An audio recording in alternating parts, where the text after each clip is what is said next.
Welcome to the first and only lesson on how to roast coffee. I could be wrong, but this is what I've found to work for me. I was reading a book one time where a lady was roasting coffee in the middle of Africa over an open fire, and I said, well shoot, if they can do that over an open fire with the frying pan, I can certainly do it at home. So this is how I've learned to do it at home.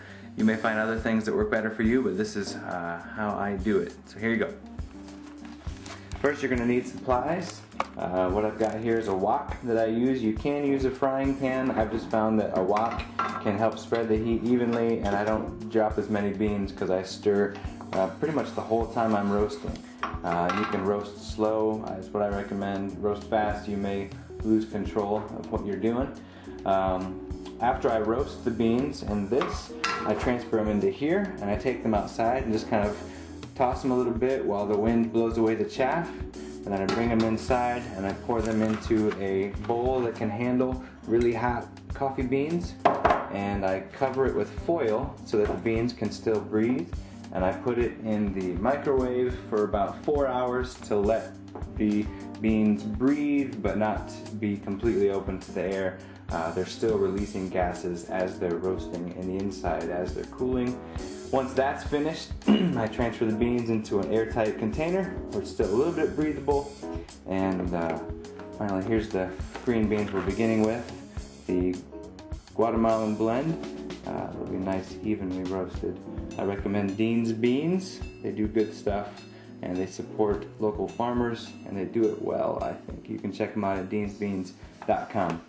Anyways, let's get to it. I put a whole pound of Dean's beans from Guatemala in the pan here. You may want to put fewer beans if you've got a smaller frying pan.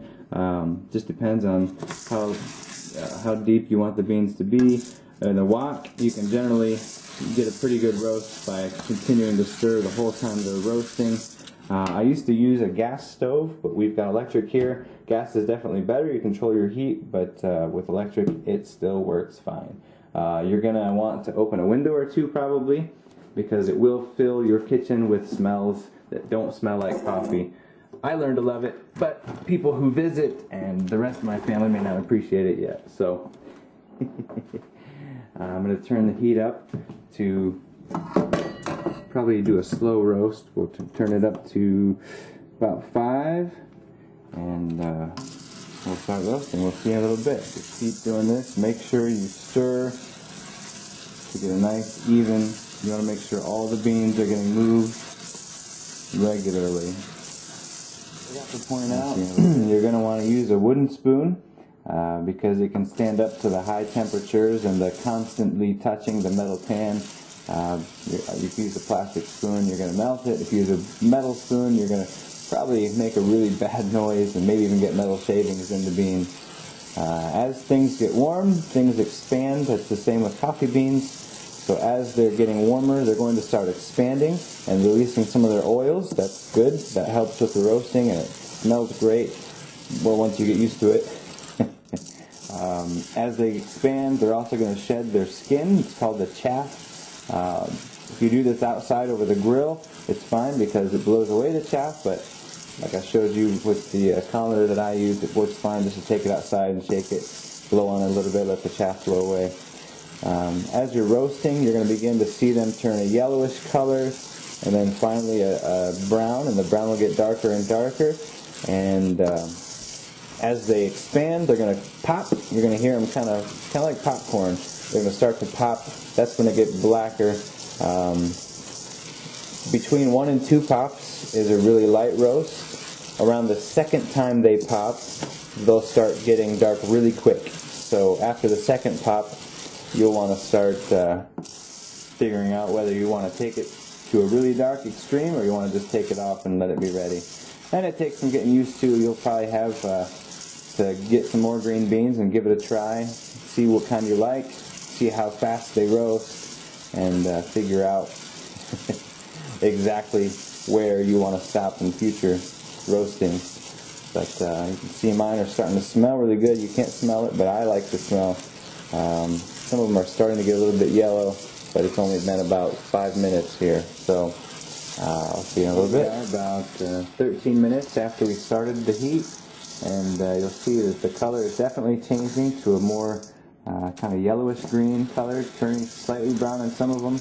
And you'll start to freak out a little bit because it looks like they're roasting unevenly. Some of them are getting darker, some of them are staying green a little bit longer, and that is okay. That's one of the benefits of roasting at home is you get a nice distinct difference because you're going to taste the bean and you're going to taste the roast. A lot of times you buy stuff from the store and it's all roasted the same level and the bean has pretty much been roasted out. Some of these are going to be a little bit less roasted than others, and that'll be a nice addition of the flavor, in this case of the Guatemalan bean, to the coffee that we're drinking. And so it's not a bad thing that it's not 100% the same color all the way through. As long as you get a feel for what it is as a whole, you'll be alright. And when you finish, you may have some that are really, really dark and you want to take a few beans out just so they don't affect the roast as a whole, and that's fine. Even as you're roasting, you may find that one or two beans haven't gotten turned as much as the rest, and if they're black, you definitely want to take the black ones out, but if they're just a little bit darker, that's no problem. So we're going to keep roasting, and we'll see in a little bit.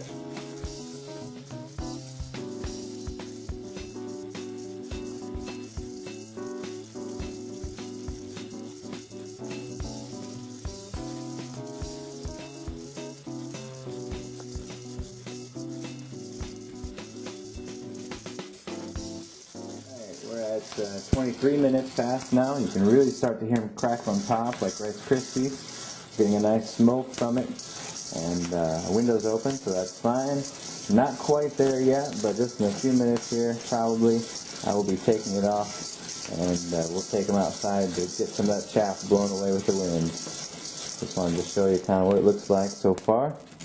We are ready. We are almost dump these into the colander and give it a go outside. See the nice, not 100% even color, but even enough. They're all kind of one big collection of amazing coffee.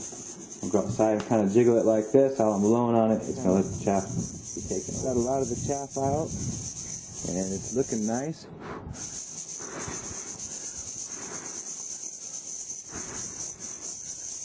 This also cools it off pretty quick, so the inside of the bean continues to roast. You're not going to be able to get all the chaff out, but as long as you get a majority of it out, I like it too.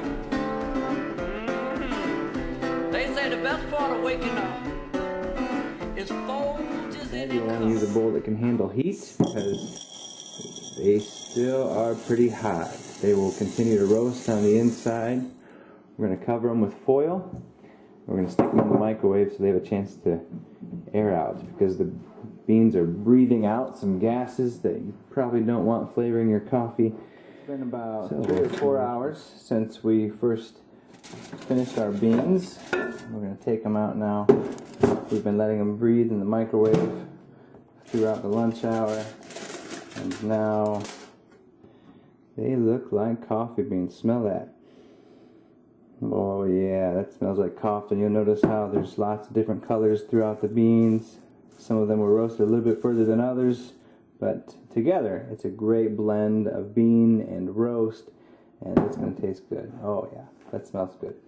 So what we're going to do is I'm going to put, you can use these kinds of things if you want. I recommend something like this, something that's airtight, creates a vacuum seal.